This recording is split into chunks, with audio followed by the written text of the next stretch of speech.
Everyone, welcome back to my channel. ನನ್ನ YouTube channel ವೀಕ್ಷಕರಿಗೆಲ್ಲರಿಗೂ ಹಾಗೂ ಸಬ್ಸ್ಕ್ರೈಬರ್ಸ್ ಎಲ್ರಿಗೂ ಬಿಗ್ ಹಾಯ್. ಹಾಗೆಯೇ ಕೆಲವೊಂದ್ಸಲ ಏನಾಗತ್ತಂದ್ರೆ ನಾವು ಬಟ್ಟೆಗಳನ್ನು ಮಡ್ಚಿರ್ತೀವಿ, ಬಟ್ ಒಂದು ಬಟ್ಟೆಯನ್ನು ಎತ್ಕೊಂಡಾಗ ಉಳಿದಿದ್ದ ಎಲ್ಲ ಬಟ್ಟೆಗಳು ಅದ್ರ ಜೊತೆನೇ ಬಂದ್ಬಿಡುತ್ತೆ. ಹಾಗೆ ನಾವು ಅದನ್ನು ಮತ್ತೆ ಫೋಲ್ಡ್ ಮಾಡಿ ಮತ್ತೆ ಕರೆಕ್ಟ್ ಮಾಡಿ ಇಡಬೇಕಾಗುತ್ತೆ. ಇದರಿಂದ ಟೈಮ್ ಕೂಡ ನಮಗೆ ವೇಸ್ಟ್ ಆಗುತ್ತೆ. ಸೊ ನಾವು ಈಸಿಯಾದ ಮೆಥಡಲ್ಲಿ ಅಂದರೆ ಬಟ್ಟೆಯನ್ನು ರೋಲ್ ಮಾಡಿ ಇಟ್ಟರೆ ನಮಗೆ ತುಂಬ ಸ್ಪೇಸ್ ಕಮ್ಮಿ ಆಗುತ್ತೆ, ಹಾಗೆಯೇ ಟೈಮ್ ಕೂಡ ಉಳಿತಾಯ ಆಗುತ್ತೆ. ಹಾಗೆಯೇ ಈ ರೀತಿಯಾದ ವಿಡಿಯೋವನ್ನು ನಾನು ಆಲ್ರೆಡಿ ಅಪ್ಲೋಡ್ ಮಾಡಿದ್ದೀನಿ, ಬಟ್ ಆ ವಿಡಿಯೋದಲ್ಲಿ ಅಷ್ಟು ನಾನು ಡೀಟೇಲ್ ಆಗಿ ತೋರಿಸಿಲ್ಲ. ಒಂದೇ ಬಟ್ಟೆಯನ್ನು ಯಾವ ರೀತಿಯಾಗಿ ರೋಲ್ ಮಾಡಿ ಇಡಬೇಕಂತ ತೋರಿಸಿದ್ದೀನಿ. ಬಟ್ ಈ ವಿಡಿಯೋದಲ್ಲಿ ನಿಮ್ಗೆ ಪ್ರತಿಯೊಂದು ಬಟ್ಟೆಯನ್ನು ನಾವು ಯಾವ ರೀತಿಯಾಗಿ ರೋಲ್ ಮಾಡಿ ಇಡ್ಬೋದು, ಹಾಗೆ ಯಾವ ರೀತಿ ನಾವು ಈಸಿಯಾಗಿ ಅದನ್ನು ಪಿಕ್ ಮಾಡಿ ಹಾಕೋಬಹುದು ಅಂತ ತೋರಿಸ್ತಾ ಇದ್ದೀನಿ. ಸೊ ನೋಡ್ಕೊಂಬರೋಣ. ನಾವು ಬಟ್ಟೆಯನ್ನು ಈ ರೀತಿಯಾಗಿ ಫೋಲ್ಡ್ ಮಾಡಿ ಇಡೋದಕ್ಕಿಂತ ರೋಲ್ ಮಾಡಿ ಇಟ್ಟರೆ ನಮಗೆ ಈಸಿಯಾಗಿ ಪಿಕ್ ಮಾಡೋಕ್ಕೆ ಸಹಾಯ ಆಗುತ್ತೆ. ಹಾಗೆ ನಾವು ಒಂದು ಕ್ಲಾತನ್ನು ಪಿಕ್ ಮಾಡಿಕೊಂಡ್ರೆ ಉಳಿದಿದ್ದ ಕ್ಲಾತ್ ಏನೂ ಆಗಲ್ಲ. ನಾನು ಪ್ರತಿಯೊಂದು ಕ್ಲಾತನ್ನು ಯಾವ ರೀತಿಯಾಗಿ ರೋಲ್ ಮಾಡಬೇಕಂತ ತೋರಿಸ್ತೀನಿ. ಫಸ್ಟ್ ಟೀ ಶರ್ಟನ್ನು ಈ ರೀತಿಯಾಗಿ ಫೋಲ್ಡ್ ಮಾಡಿ, ನೆಕ್ಸ್ಟ್ ಇನ್ನೊಂದು ಸಲ ಈ ರೀತಿಯಾಗಿ ಫೋಲ್ಡ್ ಮಾಡಿ ನಾವು ಇದನ್ನು ಇವಾಗ ರೋಲ್ ಮಾಡಬೇಕು. ಸ್ವಲ್ಪ ಟೈಟಾಗಿ ಹಿಡಿದು ಈ ರೀತಿಯಾಗಿ ರೋಲ್ ಮಾಡಬೇಕು. ನೆಕ್ಸ್ಟ್ ಇದನ್ನು ನಾವು ಒಂದೊಂದಾಗಿ ಡ್ರೈಯರಲ್ಲಿ ಇಡಬೇಕು.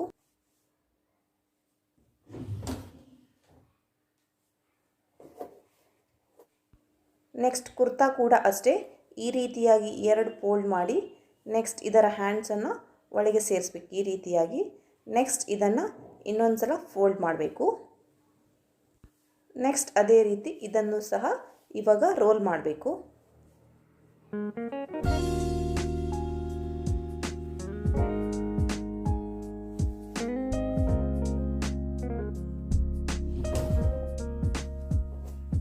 ನೆಕ್ಸ್ಟ್ ಲೆಗ್ಗಿನ್ಸನ್ನು ಅಷ್ಟೇ ಈ ರೀತಿಯಾಗಿ ಫೋಲ್ಡ್ ಮಾಡಿ ಇದನ್ನು ಡೈರೆಕ್ಟಾಗಿ ನಾವು ರೋಲ್ ಮಾಡಬೇಕು. ಈ ರೀತಿಯಾಗಿ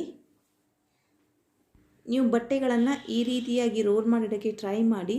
ಖಂಡಿತವಾಗಿಯೂ ನಿಮಗೆ ರಿಸ್ಕ್ ಆಗಲ್ಲ ಸರ್ಚ್ ಮಾಡೋಕ್ಕೆ. ಹಾಗೆ ನಾವು ಲೆಗ್ಗಿನ್ಸನ್ನು ಇನ್ನೊಂದು ಮೆಥಡಲ್ಲೂ ಕೂಡ ಫೋಲ್ಡ್ ಮಾಡಿ ನಾವು ರೋಲ್ ಮಾಡ್ಬೋದು. ಇವಾಗ ಇದನ್ನು ಈ ರೀತಿ ಮಾಡಿಬಿಟ್ಟು ನೆಕ್ಸ್ಟ್ ಇನ್ನೊಂದು ಸಲ ಈ ರೀತಿ ಫೋಲ್ಡ್ ಮಾಡಬೇಕು. ನೆಕ್ಸ್ಟ್ ಇದನ್ನು ನಾವು ರೋಲ್ ಮಾಡಬೇಕು. ಇದು ಕೂಡ ಅಷ್ಟೇ ತುಂಬ ಈಸಿಯಾಗಿರುತ್ತೆ. ಈ ರೀತಿಯಾಗಿ ಡ್ರಾಯರ್ ಇಲ್ಲ ಅಂದರೆ ಕಬೋರ್ಡಲ್ಲೂ ಕೂಡ ನೀವು ಒಂದ್ರ ಮೇಲೊಂದು ಈ ರೀತಿಯಾಗಿ ರೋಲ್ ಮಾಡಿ ಇಟ್ಕೊಳ್ಬೋದು. ಬ್ಲೌಸನ್ನು ಅಷ್ಟೇ ನಾವು ಈ ರೀತಿಯಾಗಿ ಫೋಲ್ಡ್ ಮಾಡಿ ನೆಕ್ಸ್ಟ್ ಹ್ಯಾಂಡ್ಸ್ ಇದ್ದರೆ ಉದ್ದ ಹ್ಯಾಂಡ್ಸ್ ಇದ್ದರೂ ಅಷ್ಟೇ ಈ ರೀತಿಯಾಗಿ ಮಡಚಿ ಒಳಗೆ ಹಾಕಬೇಕು. ನೆಕ್ಸ್ಟ್ ನಾವು ಇದನ್ನು ನಾರ್ಮಲಾಗಿ ಅದೇ ರೀತಿಯಾಗಿ ರೋಲ್ ಮಾಡಬೇಕು.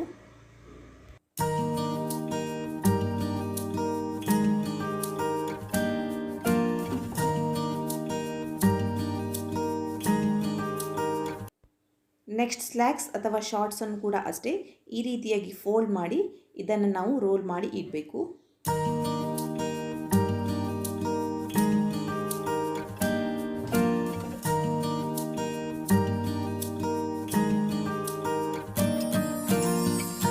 ಹಾಗೆಯೇ ದುಪ್ಪಟ್ಟನೂ ಅಷ್ಟೇ ಈ ರೀತಿಯಾಗಿ ಎರಡು ಫೋಲ್ಡ್ ಮಾಡಿ ನೆಕ್ಸ್ಟ್ ಇನ್ನೊಂದು ಸಲ ಇದನ್ನು ಫೋಲ್ಡ್ ಮಾಡಿ ಹಾಗೆ ನೆಕ್ಸ್ಟ್ ಇನ್ನೊಂದು ಸಲ ಫೋಲ್ಡ್ ಮಾಡಬೇಕು. ಇವಾಗ ಇದನ್ನು ನಾವು ನೀಟಾಗಿ ರೋಲ್ ಮಾಡಬೇಕು.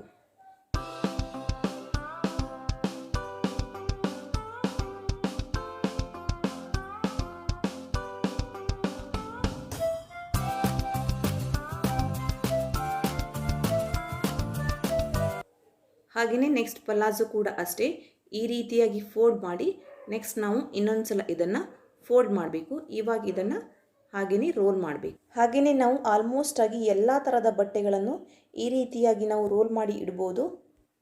ಹಾಗೆಯೇ ಶರ್ಟ್ಸ್ನ ಮತ್ತು ಸ್ಯಾರೀಸ್ನ ಕೂಡ ರೋಲ್ ಮಾಡಿ ಇಡ್ಬೋದು. ಬಟ್ ಸ್ಯಾರೀಸ್ ತುಂಬ ದೊಡ್ಡ ರೋಲ್ ಆಗುತ್ತೆ ಮಾಡಿದ್ರೆ. ಹಾಗೆ ಶರ್ಟ್ಸ್ ಕೂಡ ಅಷ್ಟೇ ಹ್ಯಾಂಗರಿಗೆ ಹಾಕಿಟ್ರೆ ತುಂಬ ಚೆನ್ನಾಗಿರುತ್ತೆ. ಹಾಗೆಯೇ ನಾವು ಸ್ಲೀವ್ಲೆಸ್ ಟಿ ಶರ್ಟ್ಸ್ ಮತ್ತು ಹಾಫ್ ಕೈ ಟಿ ಶರ್ಟ್ಸ್ನೂ ಕೂಡ ಅದೇ ರೀತಿಯಾಗಿ ರೋಲ್ ಮಾಡಿ ಇಡ್ಬೋದು.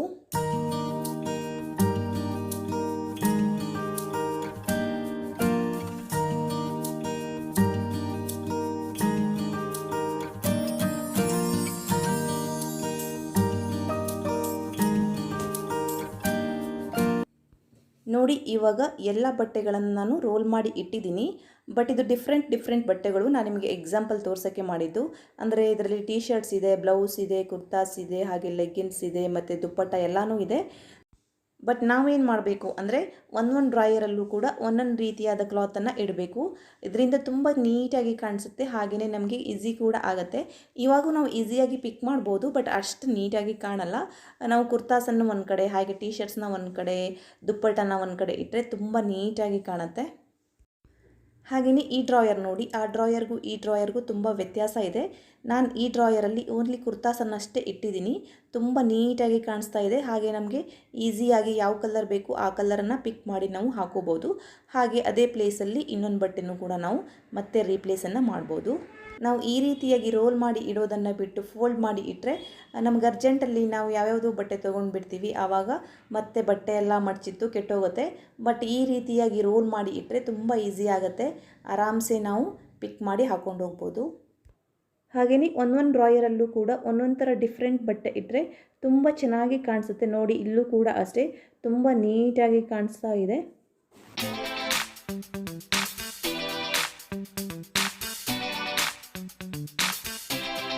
ಸೊ ಇವಾಗ ಡ್ರಾಯರನ್ನು ಕ್ಲೋಸ್ ಮಾಡೋಣ.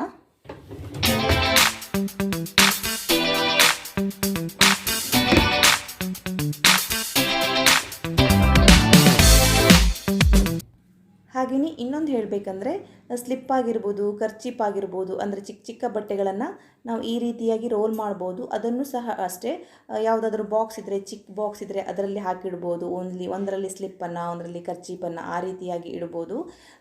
ಬಾಕ್ಸ್ ಅಂದರೆ ಕಾರ್ಡ್ಬೋರ್ಡ್ ಬಾಕ್ಸ್ ಇದ್ದರೆ ಅದರಲ್ಲಿ ಹಾಕ್ಬೋದು. ಅದರ ಚಿಕ್ಕ ಡ್ರಾಯರ್ ಇದ್ದರೆ ಅದರಲ್ಲೂ ಕೂಡ ಹಾಕ್ಬೋದು. ನೋಡಿ, ಈ ರೀತಿಯಾಗಿ ನಾವು ಪ್ಲಾಸ್ಟಿಕ್ ಬಾಕ್ಸಲ್ಲೂ ಕೂಡ ಹಾಕಿಟ್ಕೋಬೋದು. ತುಂಬ ನೀಟಾಗಿ ಕಾಣುತ್ತೆ. ಹಾಗೆಯೇ ಇದರಲ್ಲೂ ಕೂಡ ಅಷ್ಟೇ ತುಂಬ ಈಸಿಯಾಗಿ ಪಿಕ್ ಮಾಡ್ಬೋದು.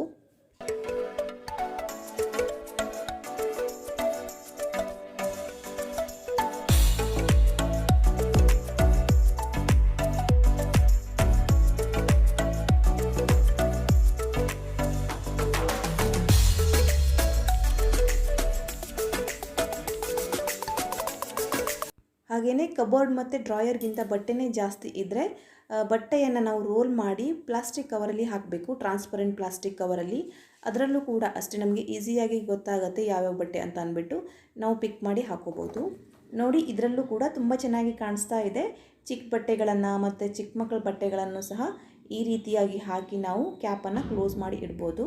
ಸೊ ನೋಡಿದ್ರಲ್ವ ಯಾವ ರೀತಿಯಾಗಿ ಬಟ್ಟೆಯನ್ನು ರೋಲ್ ಮಾಡಿ ಇಡೋದಂತ. ತುಂಬಾ ಈಸಿಯಾದ ಮೆಥಡು.